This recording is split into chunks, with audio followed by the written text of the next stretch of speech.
함께 신앙 고백하겠습니다. 전능하사 천지를 만드신 하나님 아버지를 내가 믿사오며 그 외아들 우리 주 예수 그리스도를 믿사오니 이는 성령으로 잉태하사 동정녀 마리아에게 나시고 본디오 빌라도에게 고난을 받으사 십자가에 못 박혀 죽으시고 장사한 지 사흘 만에 죽은 자 가운데서 다시 살아나시며 하늘에 오르사 전능하신 하나님 우편에 앉아 계시다가 저리로서 산자와 죽은 자를 심판하러 오시리라. 성령을 믿사오며 거룩한 공회와 성도가 서로 교통하는 것과 죄를 사하여 주시는 것과 몸이 다시 사는 것과 영원히 사는 것을 믿사옵나이다. 아멘. 찬송가 428장 함께 찬송하시겠습니다. 428.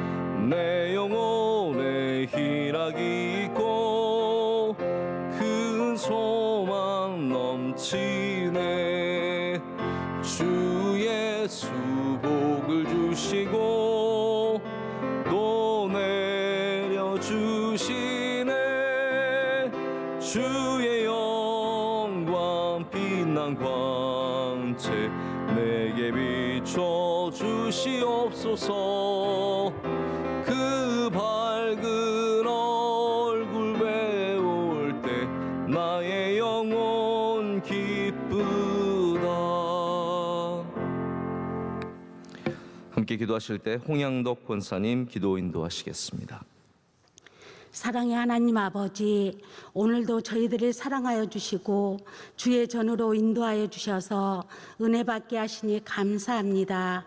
살면서 연약하여 지은 죄와 우리의 교만과 익심의 죄를 주님의 보혈로 이 시간 정결하게 씻어 주시옵소서. 하나님 아버지, 이 나라와 이 민족을 불쌍히 여겨주시고 긍휼을 베풀어 주시옵소서. 정치, 경제, 애교와 안보 모든 현안에서 대한민국을 지켜 주시옵소서. 대통령에게 지혜와 명철함을 주옵시고 산부 요인과 이정자들에게 나라를 사랑하고 국민을 사랑하는 마음을 주셔서 이 나라를 잘 치리할 수 있도록 은혜를 주시옵소서. 복음 들고 세계 방방곡곡으로 나가신 선교사님 한 분 한 분을 붙들어 주시고 선교지마다 하나님의 능력이 나타나게 하옵시고 가정마다 불말과 불병거를 지켜 주시옵소서. 지금까지 저희 교회를 사랑하여 주시고 은혜 주신 하나님 아버지, 우리 교회가 주신 사명을 잘 감당하며 한국 교회에 선한 영향력을 끼치는 교회가 되게 하옵시고 많은 기관들과 지체들을 일일이 은혜 내려주시고 축복하여 주시옵소서. 저희 올로 목사님을 통하여 9월 특별 새벽 집회에 큰 은혜 받게 하시니 감사합니다. 영적 전쟁에서 승리하는 저희들의 삶이 되게 하옵소서.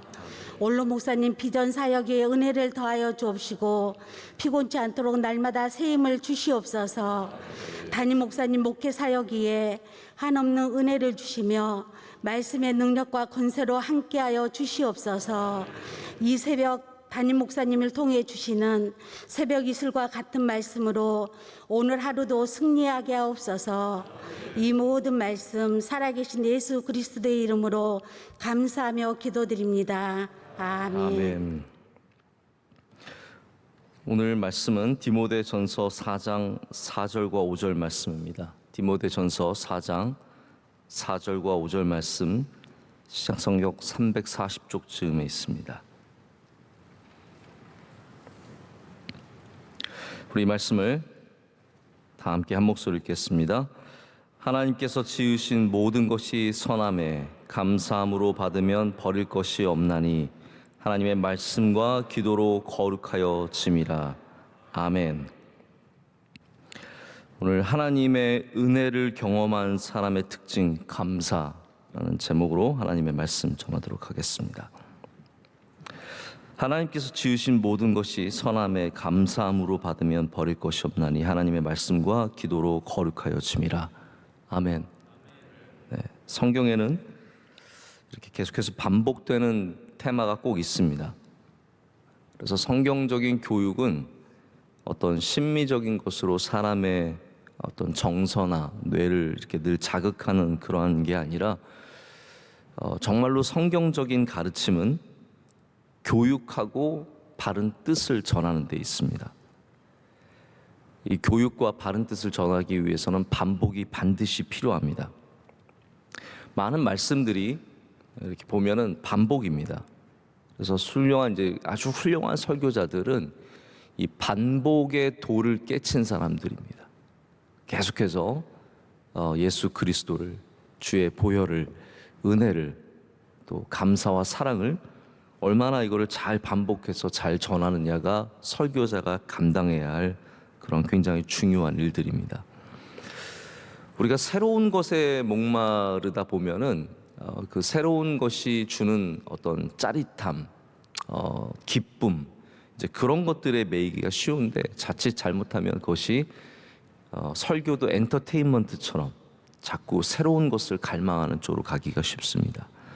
물론 새로운 것들이 있어야죠.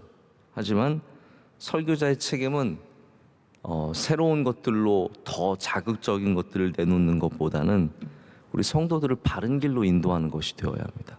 그렇기 때문에 반복은 반드시 필요합니다. 제가 여러분께 했던 설교 또 하겠다는 것을 하기 위해서 말씀을 드리는 것이 아니라, 오늘의 말씀이 성경 안에서도 반복되고 있다는 것을 여러분께서 아시길 원하기 때문입니다. 고린도 전서에도 바울은 거의 비슷한 상황에서 비슷한 이야기를 합니다.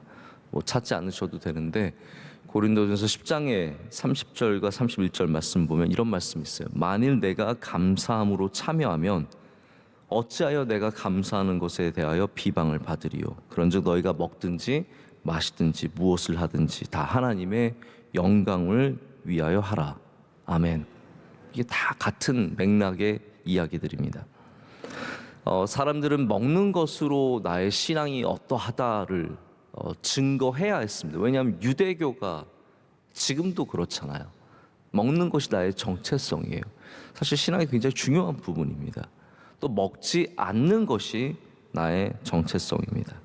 이걸로 자꾸 사람들이 다투고, 너는 거룩하고 너는 거룩하지 못하고, 이런 일들이 있다 보니까 바울은 이제 교회 안에서 그것은 별 의미가 없다. 하나님이 지으신 것이 다 선한데 우리가 그런 걸로 서로 다투지 말고 오직 그냥 말씀과 기도함으로 그 먹는 것들을 거룩하게 하는 일들을 하라라고 오늘 말하고 있습니다.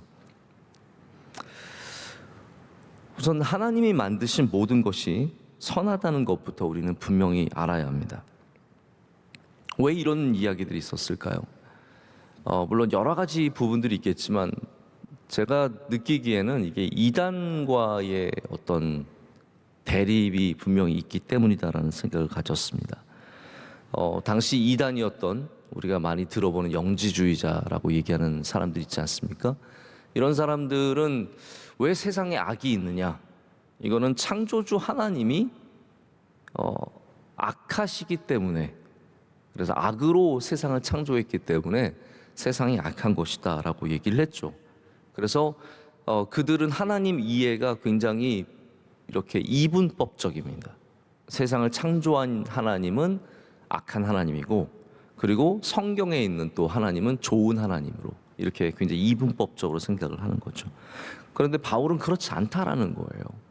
하나님이 만드신 것은 다 선하고 다 좋은 것이다라고 말합니다. 제가 어떤 환경주의자의 포스트에서 그런 글을 읽었어요. 근데 제가 굉장히 공감이 갔거든요. 뭐라고 얘기했냐면 자연은 죄가 없다. 근데 그 말이 굉장히 맞는 말이에요. 여러분 한번 생각을 해보세요. 비가 많이 오는 게 그게 사람을 죽이려고 비가 많이 오는 게 아닙니다. 자연은 죄가 없는 거예요. 근데 우리가 낮은 지역은, 이번에 아이다호가 미국을 이렇게 크게 쳤을 때 뉴욕과 뉴저지에 사는, 지하에 사는 사람들이 굉장히 많이 죽고 고생을 했습니다. 근데 제가 그 인터뷰를 몇 개 봤는데 그 사람이 얘기하기를, 내가 20년 전에도 이랬고 10년 전에도 이랬고 나는 이거 다시 또 경험 못한다, 이렇게 얘기를 하는데, 그런 대부분의 사람들이 어떤 지역에 살고 있냐면 거기가 집값이 싼 거예요. 조금 벼름한 거예요. 왜냐하면 낮은 지역이고 물이 이렇게 홍수가 있을 때마다 꼭 피해를 보기 때문에. 그러니까 우리가 비의 피해를 보는 것은 어떻게 보면 경제적인 이유이고, 반지하에 살 수밖에 없는 안타까운 상황 속에서, 또 이렇게 저지대에 살 수밖에 없는 그런 상황 속에서, 미국도 홍수가 일면요 꼭 뉴올리언스 같은 굉장히 좀 가난한 지역들, 이런 지역들에 홍수가 많이 일거든요. 우리나라도 홍수 많이 경험해 봤잖아요. 우리나라가 홍수를 지금 이겨내는 것은 비가 덜해서가 아닙니다. 나라가 발전했기 때문이고, 그것들을 다 이제는 우회시키고 이런 기술들이 발전했기 때문이거든요. 다시 말해서 자연은 죄가 없는 거예요. 바다에 풍랑이 일 때 그게 뭐 자연이 악해가지고 내가 사람을 죽이려고 풍랑을 일으키는 건 아니거든요. 마침 사람이 거기 있어서 그 풍랑에 당하다 보니까 너무 자연이 악해 보이는 겁니다. 오늘 말씀은 하나님께서 만드신 모든 창조물들, 물론 저는 지금 자연을 얘기했지만 그 외에도 모든 곡식들과 열매들과 가축들, 이런 모든 것들이 하나님이 주신 것이기 때문에 그 모든 것들이 선하다는 것을 말하고 있습니다. 그리고 그 모든 것을 받는 자세가 무엇입니까? 감사라는 거예요. 감사. 제가 칼바르트를 저는 뭐 잘 읽진 않는데, 칼바르트가 말하는 감사가 되게 가슴에 와닿았어요. 뭐라고 얘기하냐면, 제가 오늘 드린 제목과 비슷한데요. 감사란, 뭐 꼭 잘 생각해 보세요. 하나님의 은혜를 경험한 사람의 태도와 행실이다 라고 말합니다. 하나님의 은혜를 경험한 사람의 태도와 행실이다. 그러니까 내가 10만 원 받으면 감사하고 10,000원 받으면 감사하지 않고는 굉장히 문제가 있는 겁니다. 하나님의 은혜를 경험한 사람은 당연히 감사해야 된다는 것이죠. 그것이 10,000원이든 10만 원이든 그것이 다 감사가 되어야 돼요. 그것이 100년을 사는 것이든 70년을 사는 것이든 하나님의 은혜를 경험한 사람들은 다 감사해야 된다는 겁니다. 내게 주신 것을 은혜로 여길 줄 아느냐가 감사의 문제라는 거죠. 우리 가정이 하나님의 은혜인가? 내 직장이 하나님의 은혜인가? 내 건강이 하나님의 은혜인가? 내가 직분을 받은 것이 하나님의 은혜인가? 이런 것들을 은혜로 받을 줄 알면 감사한 사람이 되는 것이고, 그게 은혜가 되지 않으면 우리는 감사하지 못하게 되는 겁니다. 제가 조금 다른 얘기인 것 같지만 잠시 드리고 싶은 이야기가 있어요. 제가 뭐 이걸 막 억울해서 하는 이야기도 아니고 제가 꼭 이렇게 뭐 비난하고자 하는 이야기도 아니니까 한번 좀 들어봐 주시길 바랍니다. 이번에 여름에 우리 해외 장학생 한 명이 한국에 잠시 들어왔는데 이제 갔어요 또. 근데 이 친구가 예배를 마치면서 인사를 하고 또 감사하다는 마음을 저한테 짧게 편지로 이렇게 전해줘서 굉장히 고마웠어요. 우리가 해외 장학생을 지금까지 뭐 수백 명을, 아마 수천 명일 수도 있을 것 같아요. 수천 명일 수도 있는데 정말 많은 사람들을 몇 년씩, 이 박사학위 하는 분들 가운데는요 뭐 짧게 3년 5년에 딱 끝내는 분들도 있지만 뭐 7년 8년 이렇게 하시는 분들도 있거든요. 근데 저희가 그거 뭐 불평하지 않고 왜 늦어졌냐 이런 거 물어보지 않고 이렇게 잘 도와드릴 때도 있어요.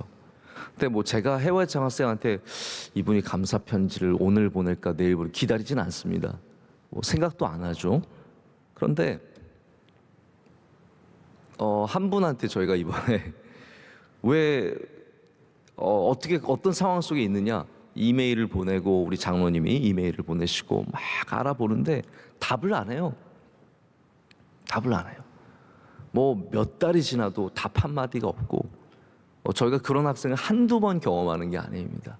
뭐 지금 어떤 상황이냐, 어떻게 도와줄까, 뭐 이런 얘기를 보내도 뭐 돈만 보내라는 건지 답이 전혀 없고, 당연히 감사의 이야기도 전혀 없습니다. 의외로 뭐 해외 장학금이 저희가 뭐 몇만 불을 보내는 건 아니지만 그게 적어서 그런 건지 이렇게 전혀 감사의 태도가 없는 걸 보면은 이런 분들이 과연 정말 하나님께 귀하게 쓰임 받는 사람들이 될 수 있을까라는 굉장히 안타까운 마음이 들 때가 있습니다. 제가 주일 저녁에 우리 교회 장학생들, 우리 보셨죠 여러분? 장학생들 우리 장학금 수여식이 있었거든요. 제가 그래도 그날도 이런 말을 좀 하고 싶었는데 얼마 안 되는 장학금 주고 갑질하는 것 같아서 제가 꼭 참았거든요. 근데 우리가 정말로 하고 싶은 게 뭐냐면 그냥 단순히 돈을 주고 보내는 게 아니라 이 친구들이, 이 젊은 학생들이, 어린 학생들이 감사의 교육을 꼭 받았으면 하는 마음들이 있어요. 그냥 작은 거지만 저희가 작은 걸 줘놓고 고마워해라 이런 말씀을 드리고 싶은 건 아니고요. 작은 거지만 하나님의 은혜로 받아들이는 마음이 있기를 바라는 마음이 있다는 거죠. 그게 뭐 10만 원이든, 그럼 10만 원 장학금 받으면 뭐 이따위를 걸 주고 뭐 이렇게 넘어가는 게 아니라, 아니 다만 5만 원이라도 누가 도와주면 그걸 하나님의 은혜로 여기면 감사할 수 있는데 100만 원을 받아도 뭐 이것밖에 안 줘 이렇게 되면은요 전혀 감사한 마음이 있을 수가 없는 겁니다. 우리 교회가 정말로 우리 장학생들에게 주고 싶은 교육은 바로 감사의 교육입니다. 작은 것을 받아도 그 하나님의 은혜로 받아들이면 그것을 감사하는 마음이 생기는 겁니다. 또 하나 이야기를 연결해서 말씀을 드리자면, 저희가 코로나 기금으로 이런 일이 있었어요. 이제 코로나 기금으로 저희가 2차 이제 코로나 기금이 나갔는데, 교회만 뭐 저희가 300개 넘는 교회를 돕고, 선교사님들도 뭐 수십 명을 돕고, 기관들도 우리가 수십 기관들을 돕는데, 우리 목사님 한 분이 이제 저희 같이 사무실에 일하는 목사님이 저한테, 목사님 감사 메시지가 왔습니다. 그래서 제가 그래요? 보여주세요 했더니 새 교회에서 감사하다고 이제 메시지가 왔고, 한 노회에서 미역을 한 다발 보내주셨어요. 혹시 미역 필요하신 분 있으면 말씀하세요. 미역이 있다? 저는 애를 보냈나 싶을 정도로 이렇게 생긴 게 꼭 사람이 들어가 있을 것 같은 그러한 길이의 미역을 보내주셨어요. 그래서 우리 식당부로 이렇게 제가 보내드렸는데, 우리가 만약에 보낸 기금이 수백 개, 지금까지 뭐 수천 개 그래서 갔는데 1%도 감사 메시지가 안 오는 거예요. 따지고 보면은 1%도 제가 그분들한테 지금 뭐라고 얘기하는 게 절대로 아닙니다. 1%도 안 돼요. 성경의 확률은 여러분 감사의 확률이 얼마입니까? 10%예요. 예수님께서 고쳐주셨을 때 돌아와서 감사하는 사람 10%, 많아봤자 20%일 거예요. 성경의 확률은 그건데 실제적인 우리의 확률은 1%예요. 내가 그냥 뭐 기금 받는 수백 기관 중에 한 명이라고 생각하면은 감사할 이유가 별로 없죠. 그러나 하나님의 은혜라고 생각한다면 우리 모든 것이 감사의 대상이 되고 감사의 조건이 됩니다. 할렐루야. 여러분 감사하시길 축복합니다. 내가 받은 무엇이 얼마나 크냐, 얼마나 작으냐, 얼마나 좋은 것이냐, 내가 원했던 것이냐가 아니라 우리는 하나님의 은혜로 생각해야 된다는 거예요. 하나님의 은혜로 생각하면 감사하지 않을 수가 없는 겁니다. 작은 것도 너무너무 감사하죠. 저는 이 감사의 훈련을 늘 우리 부모님을 통해서 많이 보게 되거든요. 원로 목사님 제가 늘 가까이서 보면 정말 작은 것도 감사하려고 마음을 갖고 계시고, 저희 어머니는 또 이 언어의 훈련을 저희한테 참 많이 시켜주시는데 저희가 감사하도록 늘 유도하시고 조그만 것도 이렇게 좋게 말하도록 유도해 주셔서 참 훈련을 많이 받았는데 아직도 많이 고치질 못했지만, 여러분 우리도 항상 감사하고 작은 것에도 하나님의 은혜로 여기는 마음이 있기를 원합니다. 오늘 두 번째 제가 드리고 싶은 말씀은 우리가 감사함으로 받는 것에 무엇을 더해야 하는가에 대한 이야기입니다. 오늘 5절 말씀은 하나님의 말씀과 기도로 거룩하여짐이다라고 말하고 있습니다. 이 말씀이 어떤 말입니까, 여러분? 우리가 감사한 것을 받고 거기에 말씀과 기도를 더할 때 그것이 거룩해진다라는 겁니다. 그러니까 지금 바울은 이런 상황인 거죠. 사람들이 이것이 거룩한 음식이냐, 거룩한 음식이 아니냐에 대해서 다투고 있을 때 그거는 원래 거룩하고 원래 거룩하지 않은 것은 없다는 거예요. 하나님이 만드신 모든 것들은 선하다는 거죠. 그러니까 네가 기도하고 먹으면 거룩해진다라고 말하는 겁니다. 네가 기도함으로써, 네가 말씀을 거기에 더함으로써 그것이 거룩해진다라고 말하는 것입니다. 거룩하여진다는 말씀이 이제 거룩함을 갖게 된다라는 것인데, 이제 좀 쉽게 말하자면 이런 것 같아요. 저는 늘 거룩함에 대해서 기본적으로 이런 사실을 생각을 하는데, 거룩함은 구별됨입니다.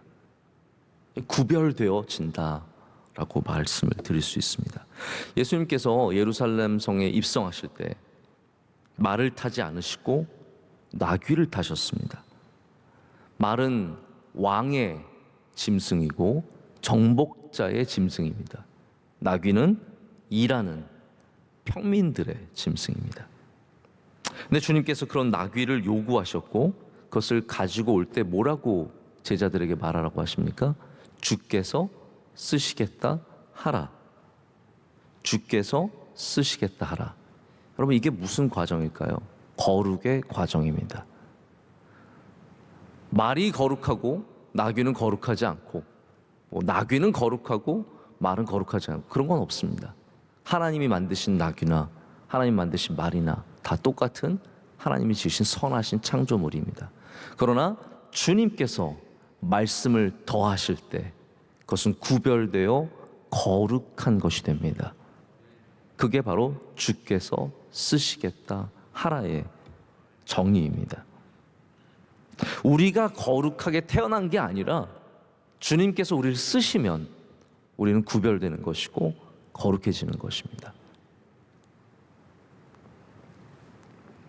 같은 나무더라도 우리 강대상, 저는 우리 교회 새성전 지을 때 그래도 곁에서 이렇게 조금이라도 함께 생각해보고 또 도울 수 있고 구경이라도 했던 게 참 은혜로 남아 있습니다.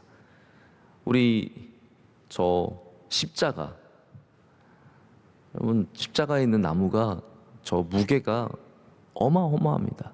저거 뭐 남자 20명이 들어도 겨우 들을 수 있는 그런 정도의 무게고, 그때 우리 십자가 봉헌식 하던 기억이 아직도 너무나 생생하게 납니다. 저는 늘 저게 달릴 때 불안했어요. 너무 무거운데 저 벽에 달려 있을 수 있을까? 여러분, 저 곁에 가면은 가끔씩 이렇게 등골이 섭니다. 이거 무게를 아는 사람은 저기 갔을 저 이렇게 엎드려 기도할 때마다 하나님 저 살려주세요부터 기도를 하고 시작을 하는 거죠. 여러분, 저 나무가 거룩한 겁니까? 아닙니다. 저 나무는 그냥 세상에 있는 나무와 똑같은 나무였지만 주께서 쓰시겠다 할 때부터 거룩해지는 것이고, 그 다음부터는 달라지는 거예요. 모든 것들이 다 같다라는 겁니다. 오늘 하루가 여러분 어떻습니까? 오늘 하루를 하나님이 내게 은혜로 주셨다라고 생각하면 우린 감사함으로 받게 되는 겁니다. 하나님께서 나에게 은혜로 주신 하루라면 우린 그것을 감사함으로 받게 되고, 오늘 여러분이 기도함으로써 말씀을 붙잡음으로써 그 하루를 시작하게 되면 오르는 거룩한 하루가 되는 것입니다. 여기 감사와 거룩의 이 엄청난 다이내믹이 오늘 말씀 가운데 있는 거거든요. 여러분, 무엇을 받든지 감사함으로 받으시길 바랍니다. 여러분의 기업이든 내게 나 다른 일 할 걸 하나님이 주신 것으로 받아들이면 은혜고 감사입니다. 우리 자녀들, 저 집 자녀들은 왜 이렇게 똑똑한데, 저는 저희 매형 만나고 오면 기가 죽어요. 저희 매형이 저보다 모든 면에서 다 훌륭하셔서 기가 죽고, 뭐 얼굴은 기가 죽지 않지만 그래도 뭐 키도 기가 죽고 뭐 여러 가지로 기가 죽는 부분들이 있거든요. 말씀도 너무 잘하시고. 근데 또 애들이 다 똑똑해요. 뭐 재혁이, 재원이, 우리 재원이는 뭐 늘 1등 하는 애고, 재한은 우리 매형 표현에 의하면은 뭐 저기 공부를 안 해서 그렇지 머리는 최고다. 우리 늘 하는 말 아닙니까 그건? 네, 공부를 안 해서 그렇지 머리는 최고다.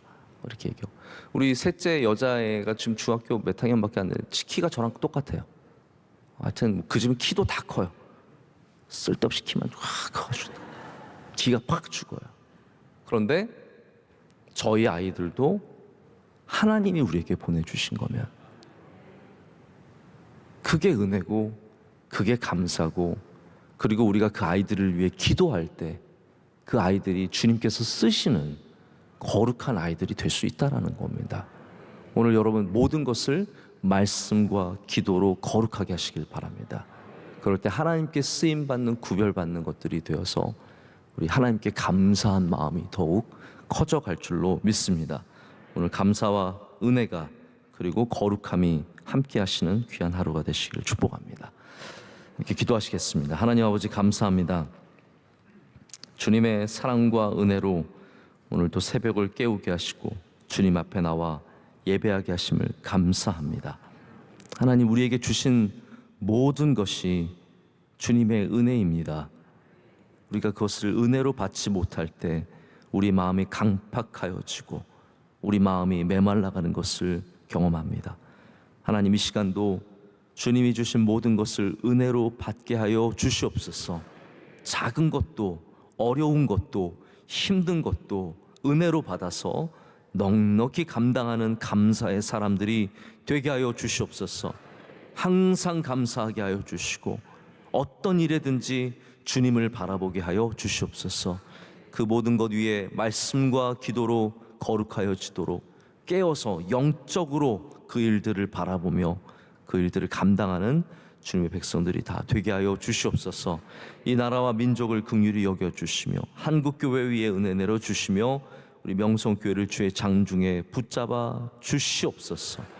하나님, 여름이 다 지나가고 가을이 왔습니다. 추석을 앞두고 분주한 가운데 있습니다. 하나님, 주의 성도들 무슨 일을 하든지 동행하여 주시고 잘 되게 하여 주시오며 주의 능력을 더하여 주시옵소서. 건강의 은혜를 허락하여 주시옵소서. 우리 집사님 가정의 딸이 백신을 맞고 또 뇌출혈이 있습니다. 주님, 은혜 내려주셔서 고쳐주시고 깨끗게 하여 주시옵소서. 우리 비택 권사님 한 분은 또 백신을 맞고 급성 백혈병에 있습니다. 주님께서 모든 치료의 과정에 은혜를 내려 주시옵소서. 하나님, 우리 모두 주님 붙잡고 승리하게 하여 주시옵소서. 오늘 기도하신 주님의 귀한 여종의 기도를 들어주시고 하나님께서 그와 그의 가정에 하시는 모든 일들 가운데 갑절의 은혜를 허락하여 주시옵소서. 우리 사랑하는 원로 목사님, 주님께서 날마다 동행하여 주시고 신원을 강건하게 붙잡아 주시옵소서. 오늘도 주님과 함께하는 거룩한 날이 되게 하여 주시옵소서. 예수님의 이름으로 간절히 기도드립니다. 아멘. 하늘에 계신 우리 아버지여, 이름이 거룩히 여김을 받으시오며 나라의 임하옵시며 뜻이 하늘에서 이루어진 것 같이 땅에서도 이루어지이다. 오늘날 우리에게 일용할 양식을 주옵시고 우리가 우리에게 죄 지은 자를 사하여 준 것 같이 우리의 죄를 사하여 주옵시고 우리를 시험에 들게 하지 마옵시고 다만 악에서 구하옵소서. 백의 나라와 권세와 영광이 아버지께 영원히 싸움나이다. 아멘.